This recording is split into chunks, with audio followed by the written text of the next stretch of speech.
అయితే మనమందరం కూడా ఇక్కడ ఏ ప్రయత్నం కొరకు వచ్చామంటే ముక్తి పొందేదానికి మరియు మనం ఈ జన్మ తీసుకోవడానికి కారణమే మరి మానవ జన్మ యొక్క ముఖ్య ఉద్దేశం ఏంటి? అందరూ చూస్తే గ్రామంలో 5-6 వేలు ఉన్నాం, 5-6 వేల మంది ఉన్నాం. చూస్తే మనం ఇక్కడ ఒక 30 మంది 40 మంది ఉన్నాం. మరి అందరూ చేసే కార్యాలు మనం ఎందుకు చేయట్లేదు? మనం ఎందుకు ప్రత్యేకంగా ఉన్నాం? మిగతా వారికి ఎందుకు ఈ జిజ్ఞాస కలగటలేదు?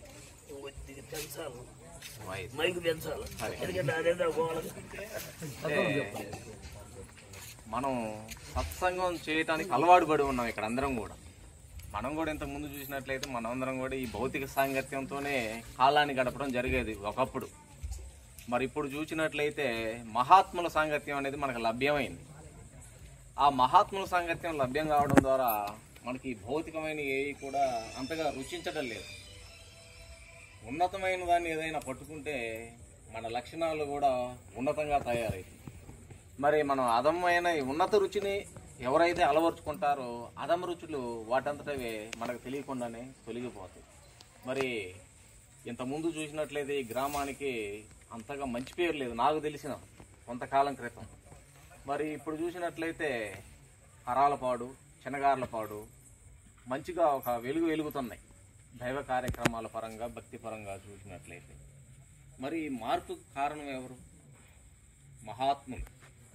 మహాత్ముల యొక్క సాంగత్యం, వారి యొక్క వచనాల ద్వారా మన రాతి హృదయాలన్నీ కూడా కరిగి చక్కగా తయారైనవి అన్నమాట. ఈరోజు వినగలుగుతున్నామంటే అసలు మామూలుగా మనం ఉండే ఈ త్రిగుణాలు రజోగుణం, తమోగుణం, ఈ సత్వగుణాల్లోకి వచ్చేసి ఈ 2 గుణాలు ప్రమాదకరమైనవి, రజోగుణం, తమోగుణం అనేది. అవి ఇట్లాంటి మంచి పనులకి ఎప్పుడు కూడా సహకరించు. కానీ మరి మనమందరం ఇక్కడ మనకేం లాభం లేదు. చూసినట్లయితే భౌతికంగా ఏ లాభం లేనప్పటికి కూడా అసలు మామూలుగా ఇక్కడ ఉన్న వాతావరణం ఎట్లా ఉందంటే భౌతిక లాభం కోసం పరితపించే రోజులు. మరికి ఎట్లాంటి లాభం లేకపోయినా ఇక్కడికి వచ్చి 2 గంటలు 3 గంటలు కూర్చొని వింటున్నాము. అది ఎట్లా సంభవం అయిందంటే వీరందరూ కూడా ముక్తాత్మలు, అంటే ముక్తిని పడేయటానికి మనమంతా కూడా సిద్ధంగా ఉన్నాం. దీనికి కారణం ఎవరు? గురు పరంపర విధానం. ఒక గురువు ఒక శిష్యుడికి ఉపదేశించిన జ్ఞానం ఆ శిష్యుడు పొందడం ద్వారా మళ్ళీ ఆయన గురువుగా తయారయ్యి ఆ విధంగా మళ్ళీ శిష్యులకు ఉపదేశించారు. ఈ గురు పరంపర విధానం ద్వారానే మనం ఉన్నత ప్రాప్తిని పొందగలుగుతున్నాం, ఉన్నత స్థితిలో నిలవగలుగుతున్నాం. ఒకప్పుడు చూసుకున్నట్లయితే నేను కూడా మీలాగా సామాన్య మానవుడిలాగా మరి అందరూ చేసేటువంటి కార్యక్రమాలు మద్యపానం, మాంసభక్షణం, జోదం, వ్యభిచారం ఇట్లాంటి వాటిలో విరిగా పాల్గొనేవాళ్ళం. మరి నా పూర్వజన్మ సుకృతి వలన మహాత్ముల సాంగత్యం ద్వారానో నాలో మంచి గొప్ప లక్షణాలు అలవర్చుకోవటం జరిగిందనమాట. అట్లానే ప్రతి మనిషి కూడా ఉద్ధరేణ ఆత్మనాత్మానం, ఎవరికి వాళ్ళే ప్రశ్నించుకోవాలి, నేను ఎవరు? మనిషినా లేకపోతే లోపల ఉన్న ఆత్మస్వరూపాన్నా? మనిషిగా ఉన్నంతసేపు కూడా మనం ఈ పాపకార్యాల్లో నిమగ్నం అవుతూ ఉంటాం. మనం ఎప్పుడైతే మనం మనిషి కాదు, మనం ఆత్మస్వరూపం అని తెలుసుకుంటామో మనకి తత్వ జిజ్ఞాస అనేది ఏర్పడుతుంది. అప్పుడు భగవంతుని తెలుసుకోవడానికి మరి మనం ప్రయత్నం చేస్తూ ఉంటాం. మరి ప్రతి వాళ్ళు కూడా దేవుని నాకు చూయించు, దేవుని నాకు చూయించు అని ప్రతి వాళ్ళం అంటాం కదా. దేవుడు ఎక్కడ ఉంటారు, ఎలా ఉంటారు?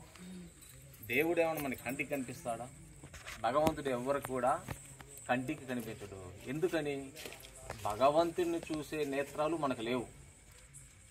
భగవంతుడు ఆత్మదర్శి, చర్మశక్తుల్లోకి కనిపించేవాడు కాదు. కనుక మరి భగవంతుని చూడాలంటే ముందు అసలు భగవంతుడికి ఏ ఏ లక్షణాలు ఉంటాయి, భగవంతుడి యొక్క శక్తి సామర్థ్యాలు ఎలా ఉంటాయి? మనం అందరం కూడా ఎంతోమంది చూసినట్లయితే మరి మనకు మనమే కొన్ని బిరుదులు ఇచ్చుకుంటాం, కొంతమందికి మనం తెలియకుండా బిరుదులు ఇవ్వడం అనేది జరుగుతుంది. భగవాన్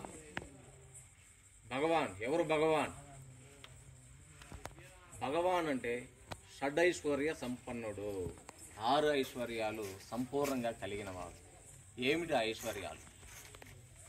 సంపూర్ణ జ్ఞానం. జ్ఞానం అనేది సంపూర్ణంగా కలిగిన వాడే భగవంతుడు. మరి అది ఎలాంటి జ్ఞానం? మనకున్నటువంటి ఏ జ్ఞానం, భగవంతుడికి ఉన్న జ్ఞానం ఎలాంటిది? భగవంతుడి జ్ఞానం ఎలా ఉంటుందంటే, నువ్వు ఇప్పుడు ఇంతకుముందు ఎన్ని జన్మలు ఎత్తావో, ఇక ముందు ఎన్ని జన్మలు ఎత్తావో, ఈ జన్మలో నువ్వేం చేసావు, ప్రతిదీ నీ గురించి అంతా కూడా ఆయన కాడ నిక్షిప్తమై ఉంటుంది. ఇక్కడ